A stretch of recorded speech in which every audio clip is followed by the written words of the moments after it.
How's it going, everybody? Colin here with Techout, and today I want to talk about the iPhone Air and do a little 5-month review. Now, full disclosure, this phone is not my original iPhone Air. If you guys remember, I bought the iPhone Air as my main device back when the iPhone 17s came out. I was like, I'm gonna get the iPhone Air this time. I've been a Pro Max user since the Pro Max series started, and I was like, I'm gonna try something different this time. The iPhone Air is the new thing, the thinnest iPhone. Something totally different for Apple in terms of form factor and everything like that. So I decided I'm going to try that out, and I bought that on release day. Got it, I pre-ordered it and everything like that. I don't know how long it was after I got it, but the orange iPhone 17 Pro just kind of, it was calling my name, and I was like, man, I need to get one of those too.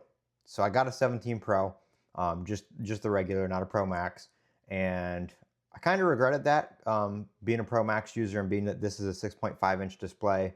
I was like, I really, really kind of want a Pro Max. So I was really indecisive this year on which iPhone to get.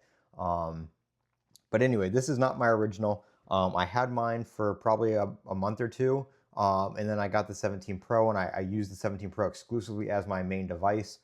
And then I actually decided to sell the 17 Pro and change it to a 17 Pro Max, and they're going pretty good prices on eBay. So I was able to only have to pay like $300 to sell my 17 Pro and upgrade to a 17 Pro Max. Which brings me to the iPhone Air. This particular iPhone Air, this is also a release day iPhone Air that I picked up on eBay for $760 is what I won the bid for. At the time, it was like the cheapest iPhone Air that I could find on eBay. Most of them were going for about $850. If it was a 512, $950. And I really, if I was going to spend over $800, then I was just going to spend $200 more and get a brand new one. But I really wanted to get one that had been used for one particular reason, and that is the fact that this one has, currently at the time of this recording, 171 battery cycles on it. I didn't want to get one with a brand new battery. I wanted to get one that had been used because I wanted to use this on the channel and show how it's going to hold up or how it's not going to hold up. It's fairly easy and inexpensive to do a battery swap on this with an Apple original battery.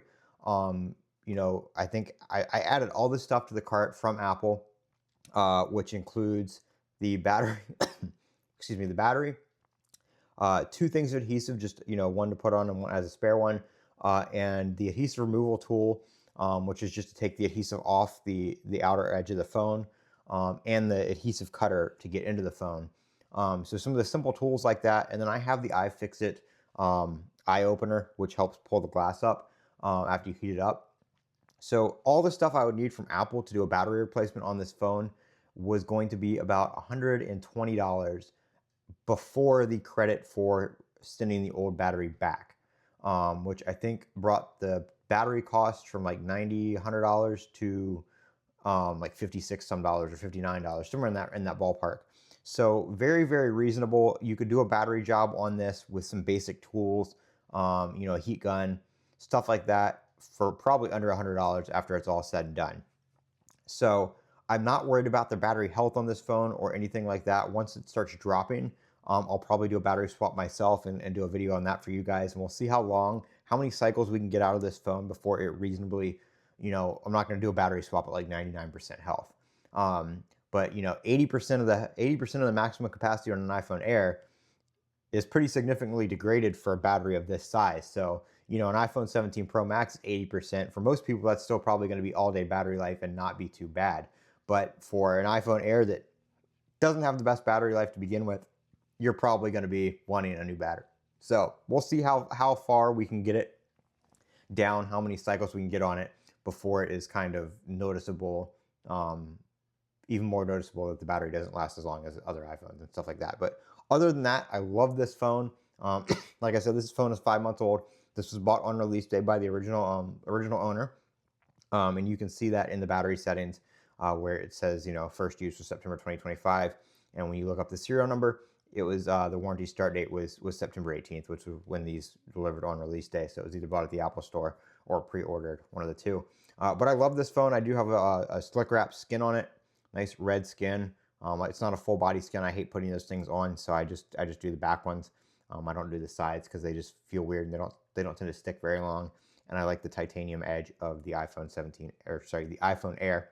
I have not used a case on this phone. I do have a screen protector on it. I'm actually going to be doing a review of this screen protector. I saw this on Mac Rumors the other day, and I picked it up on Amazon for like $29. And it's a very nice screen protector. It does not distort the colors or anything like that. As you can see, I mean, there's a little bit of a reflection on it from my light, but does not distort the colors. I mean, it looks just like the original screen. When I put this thing on, I was like, wow, is this actually gonna, live up to what they say? And I took the old screen protector I had off, and you could see the actual, display without anything on it. And then I put this on, and I was like, wow, it's like no different. So very good screen protector. I do recommend it. Like I said, I'll be making a video on this here in a couple of days. But I just wanted to talk to you guys about the iPhone Air, kind of 5 months in. If you saw my other videos, I tried the Pixel 10 Pro Fold, and I just had to I kept going back to this. I actually ended up returning the Pixel Fold. I didn't make a video on that yet, but I did return that yesterday. This has been my go-to phone. I do have my 17 Pro Max still.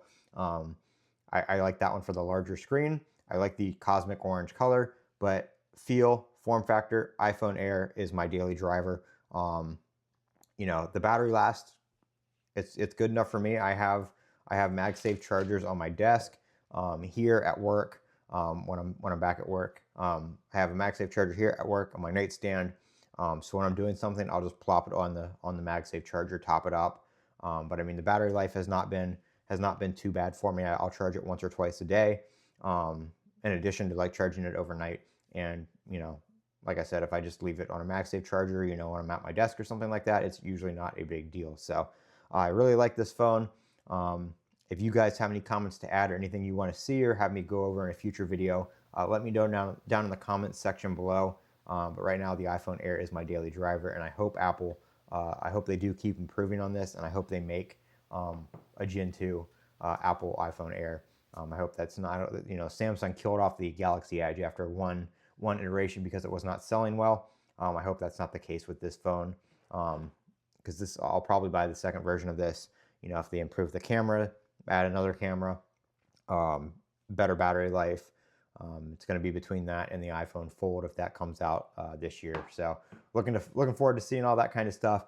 Like I said, if you guys have any questions, drop in the comments section below. I'm Colin with Techout. Thank you guys for watching, and have a great day.